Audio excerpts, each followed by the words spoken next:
તાલુકામાં છેલ્લા 3 વર્ષમાં 100 કરોડ કરતા વધારેનો ભ્રષ્ટાચાર થયો છે.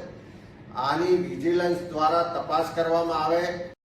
નમસ્કાર મિત્રો, ભારતીય જનતા પાર્ટીના શાસનમાં આજે ભ્રષ્ટાચાર શિષ્ટાચાર બની ગયો હોય એવી સ્થિતિનું નિર્માણ થયું છે. દરેક વિસ્તાર જુઓ, દરેક વિભાગ જુઓ, બધી જ જગ્યાએ ભ્રષ્ટાચાર વ્યાપક બન્યો છે. અને એવો જ એક દાખલો, એક ફરિયાદ લઈને આજે રાજ્યના મંત્રીશ્રીના પોતાના જ વિસ્તારના એટલે કે દેવગઢ બારિયાના ત્યાંના સ્થાનિક જનો અહીંયા રજૂઆત કરવા આવ્યા છે.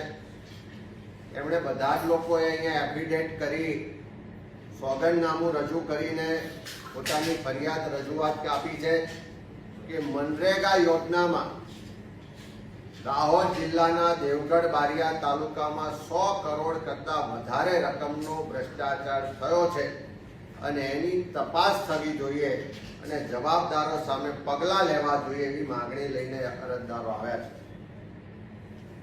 દાહોદ જિલ્લાના દેવગઢ બારિયા તાલુકાના કુવા ગામ છે, ત્યાં એક જ ગામમાં 44 જેટલા રસ્તા મનરેગા યોજનામાં મંજૂર કરવામાં આવે છે, જેને અંદાજિત 17 કિલોમીટર જેટલી લંબાઈ થાય છે.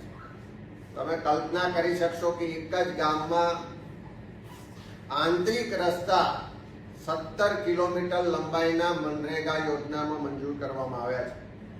એ જ રીતે બીજું ગામ છે રેઢાણા, એ ગામમાં 33 રસ્તા મંજૂર કરવામાં આવ્યા, જેની અંદાજિત લંબાઈ લગભગ 13 કિલોમીટર જેટલી થાય છે.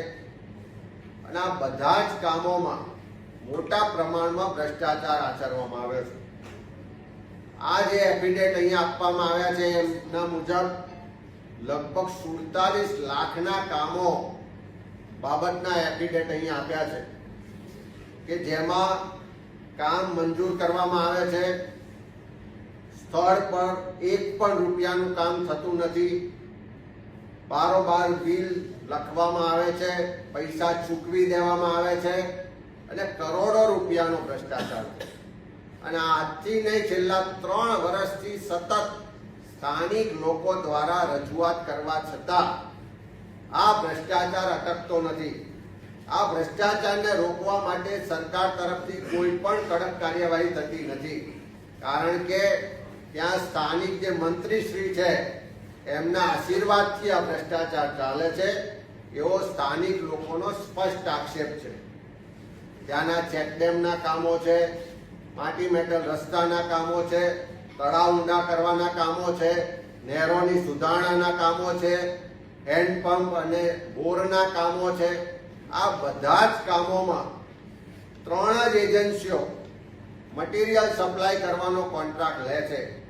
એમની એક એજન્સી છે રાજ ટ્રેડર્સ, બીજી એજન્સી છે રાજ કન્સ્ટ્રક્શન અને ત્રીજી એજન્સી છે એનજે એન્ટરપ્રાઇઝ.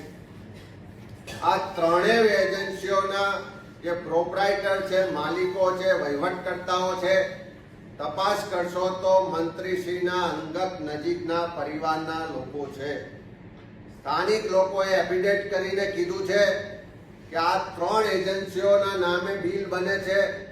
આ 3 એજન્સીઓ સ્થળ પર એક પણ રૂપિયાનું કામ કર્યા સિવાય બારોબાર પૈસા ઉપાડી લે છે અને એની સામે ફરિયાદ કરવામાં આવે છે તો રાજકીય પીઠબળ હોવાને કારણે, આખી સરકાર એમાં સામેલ હોવાને કારણે કોઈ પણ જાતના પગલાં લેવાતા નથી.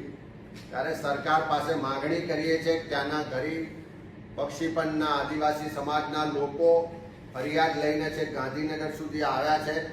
એફિડેવિટ કરી અને એમણે પોતાની રજૂઆતો આપી છે કે મંત્રીશ્રીના આશીર્વાદથી, સરકારમાં બેઠેલા લોકોના મિલીભગતથી આ દાહોદ જિલ્લાના દેવગઢ બારિયા અને ધાનપુર તાલુકામાં છેલ્લા 3 વર્ષમાં 100 કરોડ કરતા વધારેનો ભ્રષ્ટાચાર થયો છે. આની વિજિલન્સ દ્વારા તપાસ કરવામાં આવે, એસઆઈટી બનાવી અને આખા દાહોદ જિલ્લામાં જે મનરેગા યોજનામાં ભ્રષ્ટાચાર ચાલે છે, જેની વારંવાર પહેલા પણ રજૂઆતો થઈ છે, પહેલા પણ પુરાવા આપવામાં આવ્યા છે, એની આજ દિન સુધી કોઈ તપાસ કે કાર્યવાહી નથી થઈ. એ તમામ કામોની એસઆઈટી બનાવીને વિજિલન્સ દ્વારા તપાસ કરવામાં આવે અને જે પણ જવાબદાર લોકો હોય એની સામે કડકમાં કડક કાર્યવાહી કરવામાં આવે એવી માંગણી કરીએ છીએ. કોંગ્રેસ પક્ષ તરફથી પણ ત્યાં જે કામો કર્યા સિવાય કરોડો રૂપિયાનો ભ્રષ્ટાચાર કરવામાં આવ્યો છે એની તપાસ કરવા માટે કોંગ્રેસ પક્ષ તરફથી પણ કમિટી બનાવીને ત્યાં મોકલવામાં આવશે. સરકાર તપાસ નહીં કરે તો બિન રાજકીય રીતે જે સોશિયલ રિસ્પોન્સિબિલિટી સામાજિક સંગઠનો છે એને પણ જોડી અને આની તપાસ કરાવીને ભ્રષ્ટાચારને ખુલ્લો પાડવામાં આવશે. નમસ્કાર. વિડીયોની અંદર નવા હોય તો વિડીયો લાઈક કરી ચેનલ સબસ્ક્રાઈબ કરી નાખજો. નમસ્કાર.